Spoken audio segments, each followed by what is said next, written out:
কি ব্যাপার, রাত দুপুরে বানরের মতো লাফাচ্ছ কেন? হয়েছেটা কি? তুষির নাচানাচি উল্লাস সব থেমে গেল অমনি। চকিতে ফিরে চাইল পেছনে। রেহনুমার হাতে জগ, নিচ থেকে পানি আনতে যাচ্ছেন। বিরক্তিতে চেহারা কুঁচকে বসেছে একচোট। তুষিকে এমন হাত পা ছুড়ে লাফাতে দেখে প্রথম দফায় ভরকালেও মাথা ঘামানোর ইচ্ছে হলো না আর। কেমন খমখম করে বললেন, দেখি সরে দাঁড়াও। বাধ্য মেয়ের মতো একপাশে সরে এলো তুষি। রেহনুমা সিঁড়িতে কেবল পা রেখেছেন। আচমকা বলল সে, আপনাকে দেখে আমার খুব অবাক লাগে জানেন। ভদ্রমহিলা থামলেন, ঘুরে চেয়ে বললেন, কেন? অবাক লাগার কি আছে? তুষি অদ্ভুত চোখে হাসল, খুব স্পষ্ট গলায় বলল, আমি ভাবতাম গরিবদের বিবেক থাকে না। থাকে কিন্তু কম, কারণ ওরা অভাবের তোরে যা ইচ্ছে করে ফেলতে পারে। এই যে আমাকেই দেখুন না, আমিও কিন্তু এই চুরির পথে পেটের দায়েই নেমেছিলাম, কিন্তু আমার ওসব ধারণা বদলে গেল আপনাদের বাড়ি এসে, আপনাকে দেখার পর। বুঝলাম আমি আসলে ভুল। গরিবরা তো মূর্খ,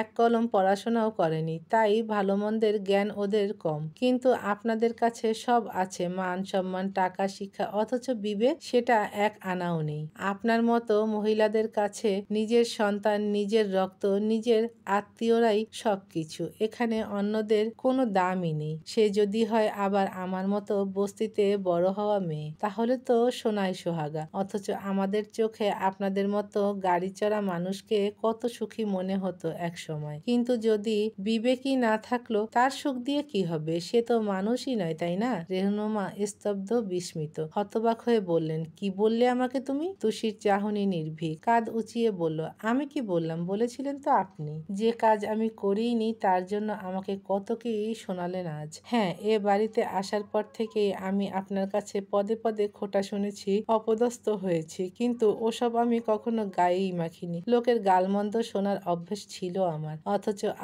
আজ আপনি আমার বাবা মা তুলে কথা বলেছেন। আমরা গরিব, আপনাদের মতো ধন দৌলত নেই বলে বস্তিতে বড় হয়েছে, কিন্তু সেটা তো কারো দোষ হতে পারে না। আপনি আজ আমার জন্ম পরিচয় নিয়েও কথা বলতে ছাড়েননি, অথচ এই কাজ কে করলো? আপনাদেরই বাড়ির আর এক মেয়ে। তখন আপনার কথার বুলি কোথায় হারিয়ে গেছিল বলুন তো? আজ যদি আমার জায়গায় ইউষা হতো বা আমি আপনার নিজের মেয়ে হতাম, তখন পারতেন আমাকে এসব বিষ কথা শোনাতে? রেহনুমা চেঁচিয়ে উঠলেন রুষ্টতায়, এই মেয়ে, খুব বুলি ফুটেছে দেখি। তখন থেকে যা ইচ্ছে তাই বলে যাচ্ছ। আজকে না হয় তুমি চুরি করনি, কিন্তু তুমি যে চোর সেটা কি মিথ্যে? বলো সাধু তুমি। হ্যাঁ, মানলাম আইরিন তোমাকে এ বাড়ি থেকে তাড়ানোর জন্য অমন একটা ভুল কাজ করেছে, তাতে কি হয়েছে শুনি? নির্দোষ প্রমাণিত হয়েছে বলে কি মাথা কিনে নিয়েছো? এখন সবাই মিলে তোমার পায়ে ধরে ক্ষমা চাইতে হবে? কেন, কে তুমি? হ্যাঁ, কি ভাবো নিজেকে? আর তোমার সাহস তো কম নয়, আমার মেয়ের সাথে নিজের তুলনা করছো। আমার মেয়ে কত ভদ্র দেখেছো? আজ অব্দি আমার চোখের দিকে চেয়ে কথা পর্যন্ত বলেনি, সেখানে তুমি একটা তর্কবাজ, উগ্র।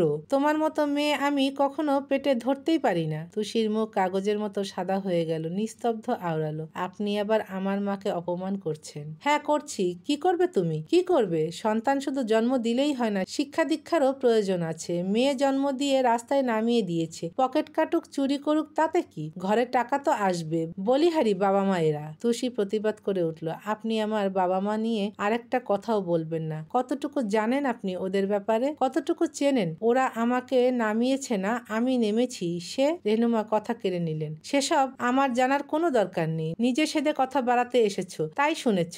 এজন্যই ছেলে মেয়েদের বুঝে শুনে চলতে হয়, না হলে সন্তানদের জন্য কাদা গিয়ে সবার আগে বাবা মায়ের গায়েই লাগে। আগে নিজে মানুষ হও, সভ্য হও। মেয়েদের জামা পরলেও ছেলে ছেলে হাব ভাব তো এখনো যায়নি। শেখো এসব, তারপর অন্যকে বিবেক নিয়ে কথা শোনাতে আসবে। আমাদের বিবেক আছে বলেই এখনো এ বাড়ি থাকছো, খাচ্ছ, ঘুরে বেড়াচ্ছ অবধে। অন্য কেউ হলে তোমার মতো রাস্তার মেয়েকে ঘরের চৌকাট মারাতেও দিত না। আর হ্যাঁ, খবরদার, আর কখনো আমার মেয়ের সাথে নিজেকে তুলনা তো দূর, এসব মুখেও আনতে যেও না। যে যেটার যোগ্য নয় তার সাথে সেটা বেমানান। তুষি স্তম্ভিতের ন্যায় সব কথা শুনল। রেহনুমা এক পা বাড়াতে নিলেই বলল, আপনি আজ যে কথাগুলো বললেন আমি এসব সারা জীবন মনে রাখবো। এমন যেন না হয় যে কোনো একদিন এই রাস্তার মেয়েটার কাছে এসেই আপনাকে ক্ষমা চাইতে হচ্ছে। মাথায় রাখবেন, সেদিন কিন্তু আমি আপনাকে ক্ষমা করব না, কখনো না। তারপর তরতরিয়ে নেমে গেল তুষি। সেদিক চেয়ে চিরবির করে উঠলেন রেহনুমা, অসভ্য বেয়াদব মেয়ে একটা, ও আমাকে ক্ষমা করার কে?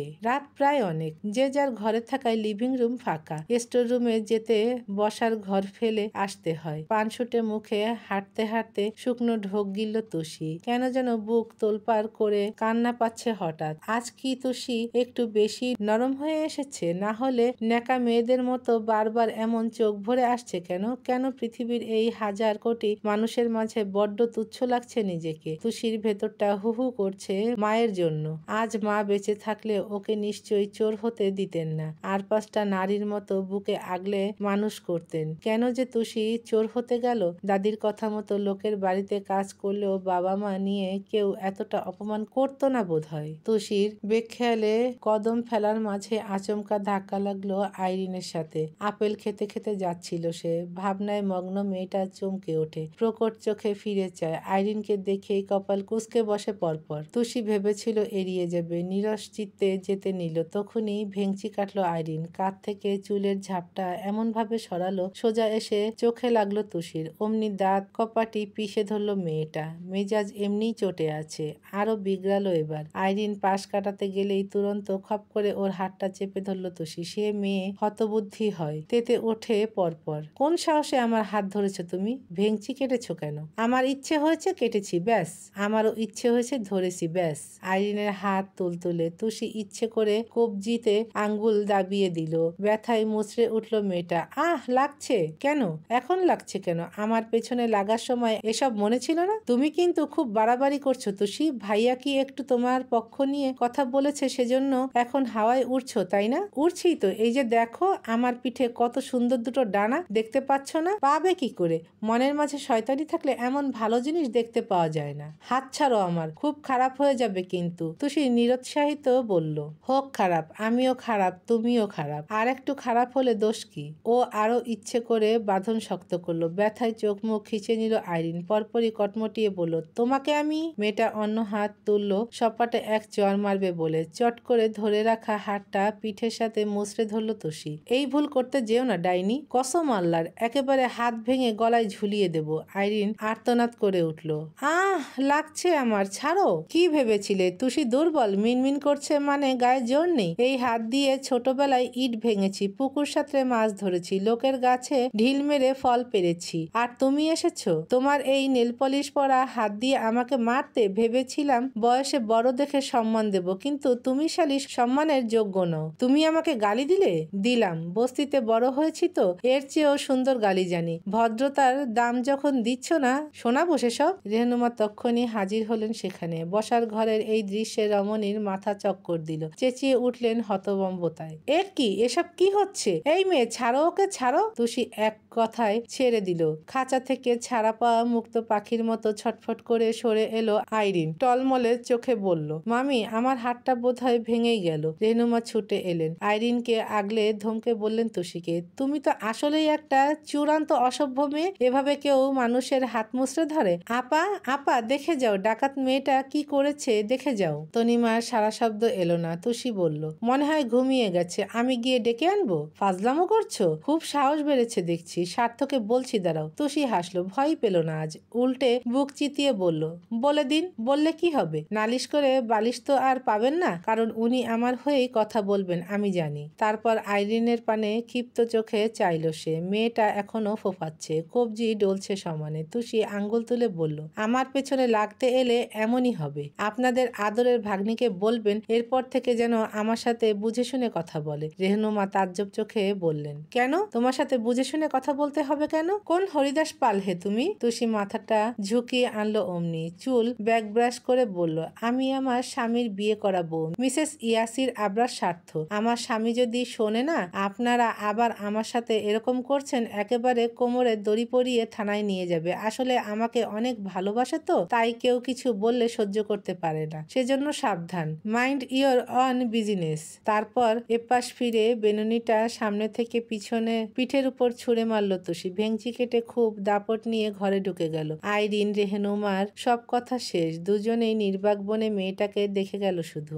সকালের আলোটা সবে সবে হাত পা মেলে চেয়েছে। ঘড়িতে সময়ের ঠিক নেই। তুষির ঘুম ভাঙল তখনই। হাই তুলতে তুলতে বিছানা ছেড়ে নামলো। একেবারে চোখ মুখ ধুয়ে যখন বসার ঘরে এলো, সবকিছু নিশ্চুপ তখনও। ও মা, কেউ ওঠেনি? দেওয়ালে ঝোলানো বিশালাকার ঘড়িটাই চাইল ও। মাত্র 6টা বাজে। হায় হায়, জীবনের প্রথম এত ভোরে উঠল সে। তুষির ফুরফুরে তুষারের মেজাজ মুহূর্তেই কেমন হাওয়া ছেড়ে দিল। কেউ ওঠেনি, ও একা একা কি করবে এখন? টিভি দেখবে? কিন্তু এই রিমোটের ও কিছু বোঝে না। বাইরে যাওয়ারও উপায় নেই, দরজাটা সারাক্ষণ লক করা থাকে। তখনই সিঁড়িতে পায়ের শব্দ পেল তুষি। নামছে তনিমা। ওকে দেখে অবাক হয়ে বললেন, ও মা তুষি, এত সকাল সকাল যে কি ব্যাপার? ঘুম ভেঙে গেল? গরমে বোধ হয়, তাই না? কতবার যে মনে করলাম সার্থকে একটা ফ্যানের কথা বলবো। আচ্ছা নিচে নামুক, আজ বলবোই। তুষি মাথা নাড়ল। তনিমা বললেন, চা খাবে? না না, একা একা কি করবে তাহলে? ইউষাও তো ওঠেনি। যাও, তবে বাগান থেকে হেঁটে এসো, ভালো লাগবে। তুষির কণ্ঠে অবিশ্বাস আর আনন্দ একসাথে শোনালো। বাগানে যাব সত্যি? হ্যাঁ যাও, কিন্তু ভুলেও পালাতে যেও না আবার। তুষি উদ্বেগ নিয়ে বললেন, এ বাবা না না, ওনাকে ছেড়ে আমি কোথায় যাব? তনিমা দুই ভ্রু উচ্চাতেই থতমত খেয়ে বলল, না মানে বলতে চাচ্ছিলাম এখান থেকে আমি কোথায় যাব? ভদ্রমহিলা ঠোঁট চেপে হাসলেন। আঁচল থেকে চাবির গোছাটা খুলে দিয়ে বললেন, এটা দিয়ে খুলবে, যাও। তুষি ভদ্রের ন্যায় চাবি হাতে নিল। এপাশ ফিরেই চোখ খিচে জিভ কাটলো আস্তে। মুখ ফসকে কি একটা কথা বেরিয়ে গেল। ইস, ভাগ্যিস উনি কিছু বোঝেননি। বাগান লনের ডান দিকে। তুষি আজ প্রথম এলো এখানে এবং সেই সাথে আবিষ্কার করে ফেললো এই জায়গা ওর স্বপ্নে দেখা পুরীর মতো সুন্দর। চারপাশের সব রং, সব সৌন্দর্য যেন হুড়মুড় করে দৃষ্টিতে ঝাঁপিয়ে পড়ছে। পায়ের নিচে নরম মাটি, ঠিক এক টুকরো মেঘ, কত রঙের ফুল। হাওয়ার তালে পাপড়িগুলো দুলছে ওদের। তুষির টুকটুকে ঠোঁট জোড়া আপনা আপনি দুপাশে সরে গেল। বাগান তো নয়, যেন শান্তিনীর। ইস, বিটকেলটা ওই স্টোর রুমে না দিয়ে ওকে এখানে শুতে দিলেও পারত। রোজ এক দফা রোদ আর বৃষ্টির সাথে সময় গুনত তুষি। ফুলের সাথে হাসত, বাতাসের মোহে উঠত। ধ্যাত, তুষির হঠাৎ চোখ পড়ল অদূরে। কাঠের দোলনা দেখেই এক ছুটে চলে গেল সেখানে।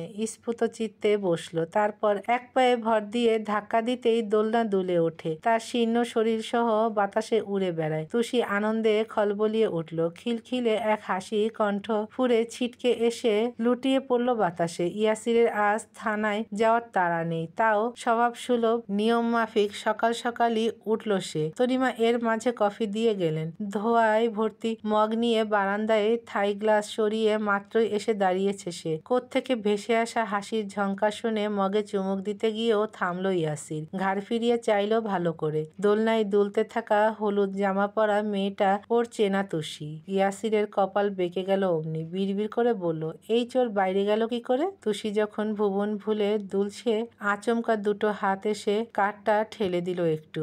দোলনার শিকল গায়ের জোর দেখাতেই হকচকিয়ে ফিরল তুষি। সহসা চমৎকার করে হাসলো অয়ন। Good morning. অমনি এক লাফ দিয়ে উঠে দাঁড়ালো মেয়েটা। অয়ন ভ্রু উচালো। ভয় পেয়েছো? আপনি মানে এখানে এত সকালে? তুষির মনে ভয়। দাদি বলেছে খুব সকাল আর সন্ধ্যায় জিন মানুষের লেবাস ধরে ঘোরাঘুরি করে। কোনোভাবে এটাও জিন না তো? অয়নের কণ্ঠ স্বাভাবিক। বলল, বাগানে আমি রোজ সকালেই আসি। আজকেও এখানে বসে পড়ছিলাম, তোমাকে দেখেই উঠে আসা। হাত দিয়ে অদূরে চেয়ার টেবিল দেখালো সে। তার ওপর দুটো মোটা মোটা বই দেখে চোখ কপালে তুলল তুষি। বাবা, এরা সারাদিন পড়ে? নিশ্চিন্ত মেয়েটা মাথা নাড়ল। এবার হাসলো এতক্ষণে। বলল, ও তাহলে চিন্তা নেই। কিসের চিন্তা? কিছু না, এমনি। তুষি বোকা বোকা হাসছে। কথা এড়াতে বলল, আপনাদের গাছে অনেক ফুল, কত সুন্দর সুন্দর গোলাপ। আমার অনেক ভালো লেগেছে জায়গাটা। আমাকে যদি প্রতিদিন আসতে দিত। তুমি আসতে চাও? তুষি ঘাড় নাড়ল সজোরে। বেশ, আমি ব্যবস্থা করে দেব, তবে উল্টাপাল্টা কিছু করা যাবে না। না না, একদম না, আমি ভালো হয়ে যাচ্ছি। অয়ন চুপ করে গেল। সময় নিয়ে কাটিয়ে তুলল ইতস্ত ভাব। আস্তে ধীরে বলল, তুষি, আসলে কিভাবে বলবো বুঝতে পারছি না। কালকের জন্য আম এক্সট্রিমলি সরি। তখন খুব জরুরি কাজ থাকায় বেরিয়ে যেতে হয়েছিল। ফিরছিলামও রাত করে, তাই তোমার সাথে দেখা হয়নি। প্লিজ কালকের ব্যাপারটা নিয়ে কিছু মনে করো না প্লিজ। এত অনুনয়ের পিঠে মাছি তাড়ানোর মতো হাত নাড়ালো তুষি। আর ধুর, ওসব আমি কখন ভুলে গেছি। আপনি ইউষা সবাই এবার একটু রিলিজ হন তো।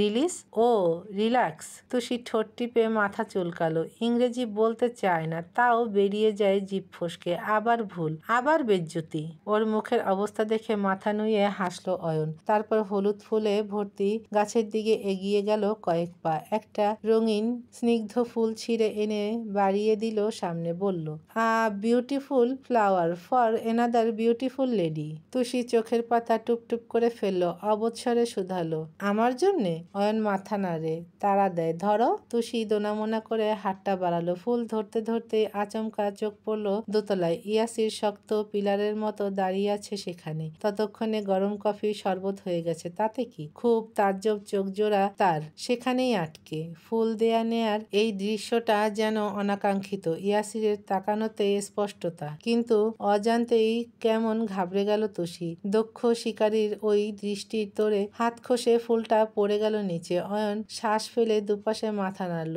ফুলটা ঝুঁকে তুলে দিল ফের। এগিয়ে দেওয়ার পরেও তুষি ধরছিল না। কসলাতে থাকা হাতটা টান মেরে ধরে মুঠোয় ফুল গুজে দেয় অয়ন। কেমন করে বলে, কিছু জিনিস আঁকড়ে ধরতে শেখো তুষি। ইয়াসির সঙ্গে সঙ্গে বারান্দার উন্মুখ গ্রিল চেপে ধরল তালুতে। খ্যাক করে ডাকলো, এই চোর এই।